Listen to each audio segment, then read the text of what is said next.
संकष्टी चतुर्थीची कथा. संकष्टी चतुर्थी ही प्रत्येक महिन्यातील कृष्ण पक्षातील चतुर्थी असते. या दिवशी भगवान गणपतीची पूजा करून व्रत केल्याने सर्व संकटे दूर होतात, अशी श्रद्धा आहे. या व्रताची मुख्य कथा गणपती चंद्राच्या शापाशी आणि श्रीकृष्णाशी जोडलेली आहे. कथा अशी आहे, एकदा गणपती उंदरावर बसून घाईघाईने जात होते. त्यांच्या पोटावर मोदकांचा भार असल्याने ते थोडेसे जड झाले होते. अचानक उंदीर घसरला आणि गणपती जमिनीवर पडले. तेव्हा आकाशात असलेल्या चंद्राने हे पाहून उपहासाने हसले. गणपतींना चंद्राचा हा उपहास खूप राग आला. त्यांनी क्रोधित होऊन चंद्राला शाप दिला. आजपासून जो कोणी तुझे तोंड पाहील त्याच्यावर खोटा आळ येईल आणि तुझ्या दर्शनाने अपयश येईल.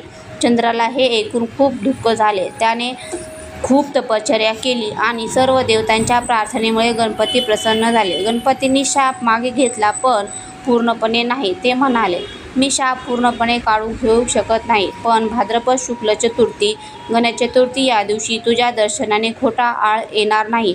उलट जो कोणी चुकून गणेश चतुर्थीला तुझे तोंड पाहील त्याच्यावर खोटा आळ येईल. अशा व्यक्तीने संकष्ट चतुर्थीचे व्रत केल्यास त्या आळापासून मुक्ती मिळेल.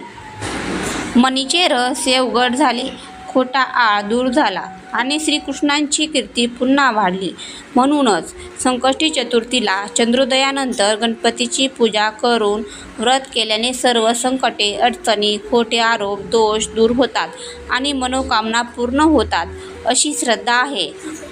व्रताचे महत्त्व. चंद्रोदय झाल्यावर गणपतीची पूजा, मोदक नैवेद्य ओवाळणी करावी. फलाहार किंवा उपवास करावा. कथा ऐकणे किंवा वाचणे हे 100 यज्ञाचे पुण्य देते, असे सांगितले जाते.